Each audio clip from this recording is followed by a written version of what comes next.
kau hanya memikirkan satu peraturan penting? Kenapa kau lakukan hari ini kalau kau bisa melakukannya besok? Bercanda, bercanda.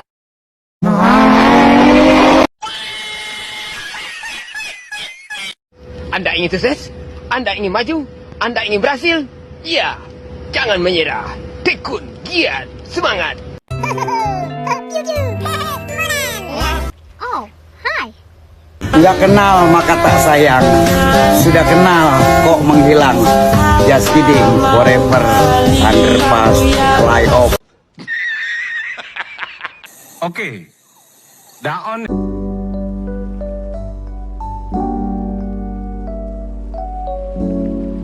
A few minutes later.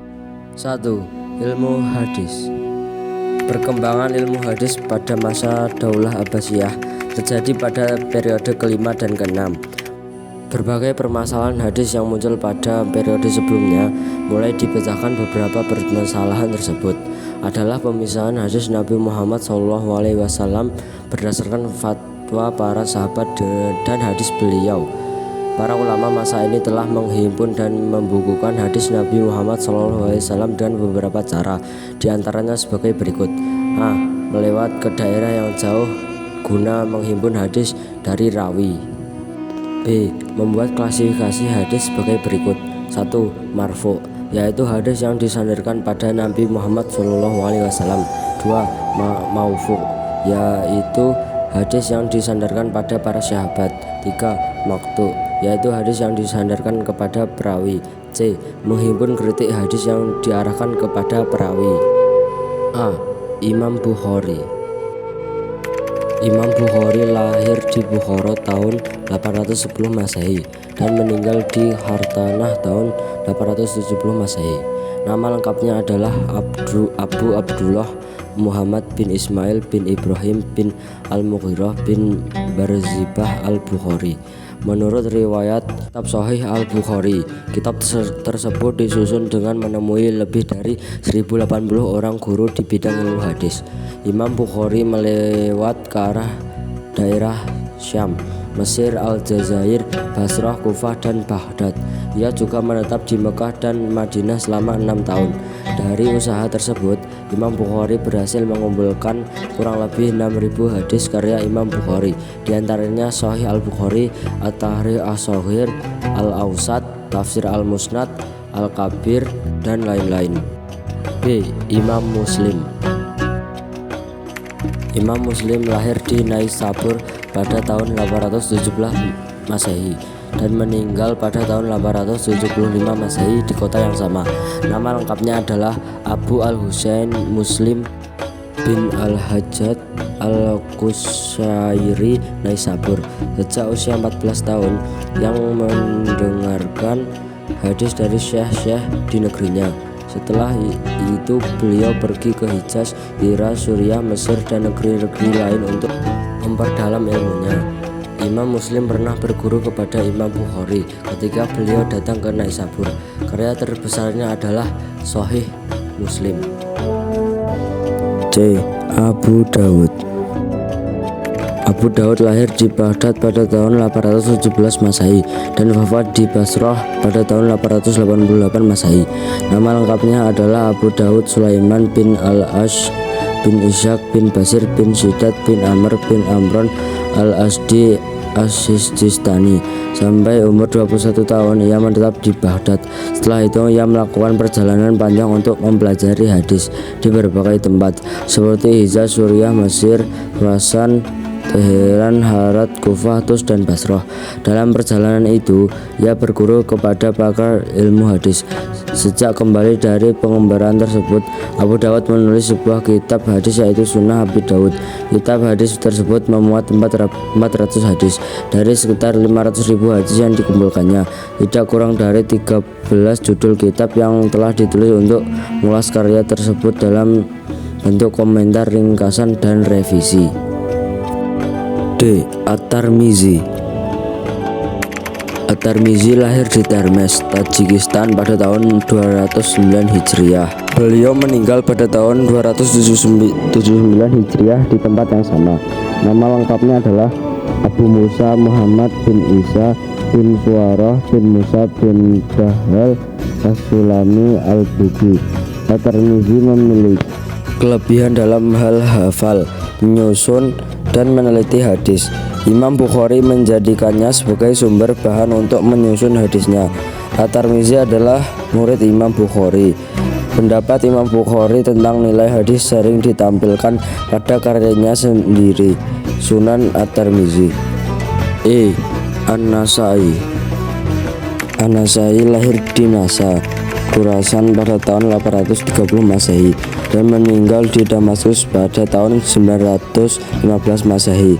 Nama lengkapnya adalah Ahmad bin Syuaib bin Ali bin Bahar bin Sinan. Sejak kecil ia belahan menghafal Al-Quran dan mendalami dasar-dasar ilmu agama Islam. Pada usia 15 tahun, ia ke Hijaz, Irak, Mesir, Suriah, dan Aljazair berguru ilmu hadis kepada para ulama. Setelah menjadi ulama hadis, ia bermukim di Mesir hingga tahun 914 Masehi, kemudian pindah ke Damaskus sampai wafat. Selain ahli hadis, An-Nasai juga seorang ahli fikih dalam mazhab Asy-Syafi'i. Karyanya An-Nasai diantaranya As-Sunan Al-Kubra, As-Sunan Al-Mujtaba, Kitab Al-Tamyiz, Kitab Ad-Du'afa, dan lain-lain. Ibnu Majah. Ibnu Majah lahir di Qazwin, Irak pada tahun 824 Masehi dan meninggal pada tahun 887 Masehi. Nama lengkapnya adalah Abu Abdullah Muhammad bin Yazid bin Arba'i Al-Qazwini. Majah adalah nama gelar bagi Yazid. Ibnu Majah belajar hadis sejak usia 15 tahun. Ia belajar pada seorang ulama masyhur bernama Ali bin Muhammad At-Tanafisi. Pada usia 20 tahun yang dia mencari ilmu gerai Basrah, Kufah, Baghdad, Khurasan, Suriah, Mesir.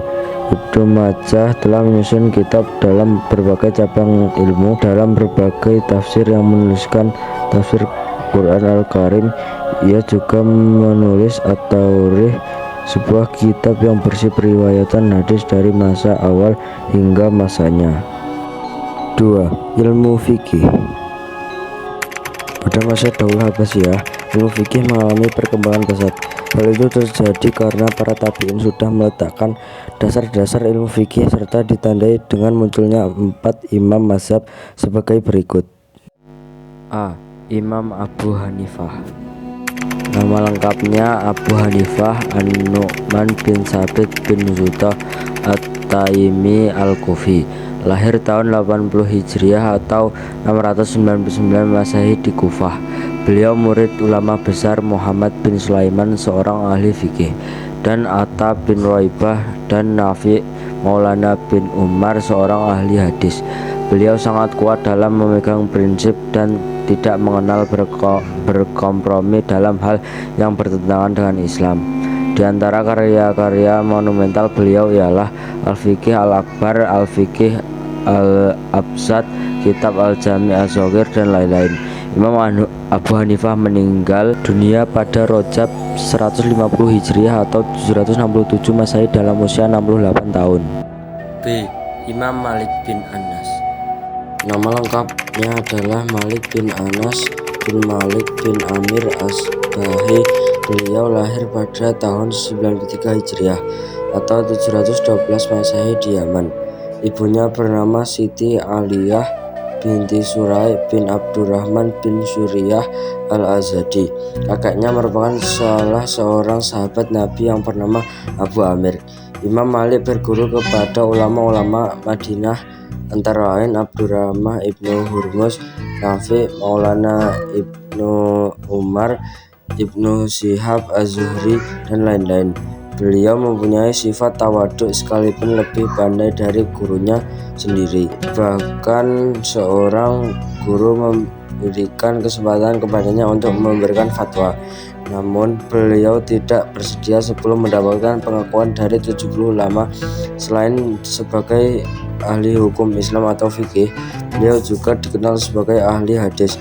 Hasil pembukuan hadisnya yang terkenal adalah Al-Muwatta. Beliau meninggal pada tahun 179 Hijriah atau 798 Masehi dan dimakamkan di Baqi di luar kota Madinah. C. Imam Syafi'i. Nama lengkapnya Muhammad bin Idris bin Abbas bin Utsman bin Syafi'i bin Sa'id bin Ubaid bin Abdi Yazid bin Hisham bin Abdul Muthalib bin Abdi Manah bin Qusay Asy-Syafi'i. Artinya, Imam Syafi'i berasal dari suku Quraisy dan bertemu nasabnya dengan nasab Rasulullah. Meski bukan keturunan beliau dilahirkan di Gaza pada tahun 150 Hijriah atau 767 Masehi. Dalam umur 9 tahun, beliau telah menghafal Al-Quran.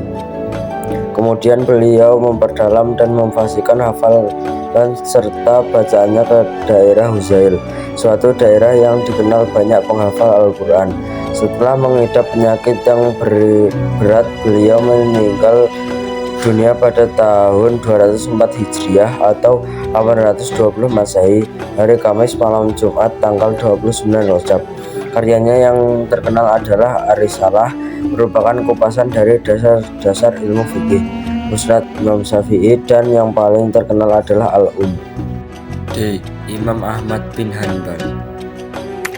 Nama lengkapnya Abu Abdillah Ahmad bin Muhammad bin Hanbal Asy-Syaibani. Beliau lahir pada tahun 164 Hijriah atau 790 Masehi di Baghdad. Sampai umur 16 tahun beliau belajar di Baghdad, kemudian melanjutkan ke Kufah, Basrah, Syam, Yaman, Mekah, dan Madinah. Beliau murid Imam Syafi'i yang dikagumi masyarakat dan gurunya sendiri. Imam Ahmad dikenal sangat teguh pendiriannya. Beliau tidak mau mengubah pendiriannya meskipun berhadapan dengan penguasa. Akhirnya beliau dipenjarakan dari tahun 218 Hijriah hingga 233 Hijriah.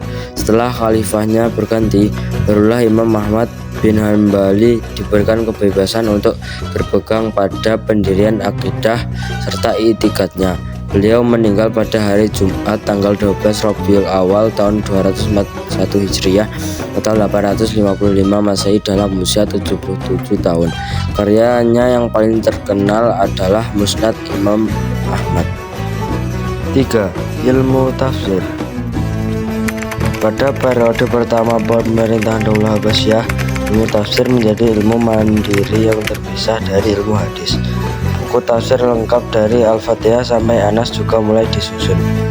Menurut catatan Ibnu Al-Nadim, yang pertama kali melakukan penyusunan tafsir lengkap tersebut adalah Yahya bin Ziyad Al-Dailami atau yang lebih dikenal dengan sebutan Al-Fara.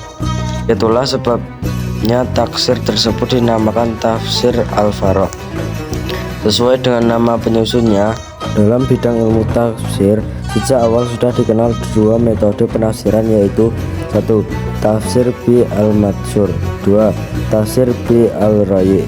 Kedua metode ini berkembang pada masa pemerintahan Daulah Abbasiyah. Akan tetapi jelas sekali bahwa penafsiran dengan metode bi-rayi atau tafsir rasional sangat dipengaruhi oleh perkembangan pemikiran filsafat dan ilmu pengetahuan. Berikut tokoh-tokoh mufasir bi al-matsur. 1. At-Tabari, 2. As-Suda, 3. Muqatil Ibnu Sulaiman. Adapun tokoh-tokoh mufasir bi-rayi sebagai berikut: 1. Abu Bakar Al-Asam, 2. Abu Muslim Muhammad Ibnu Badar Al-Isfahani, 3. Ibnu Jaru Al-Asadi. 4. Ilmu tasawuf. Perkembangan ilmu tasawuf pada masa Daulah Abbasiyah ditandai dengan peralihan dari tasawuf ke zuhud.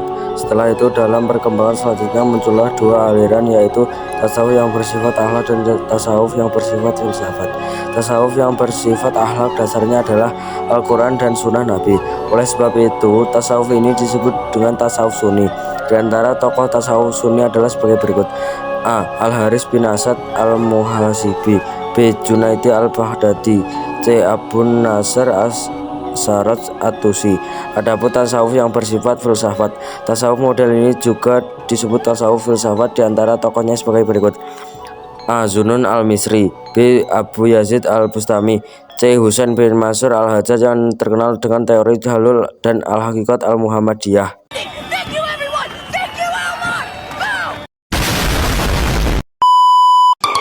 Thank you, Elmo. Go!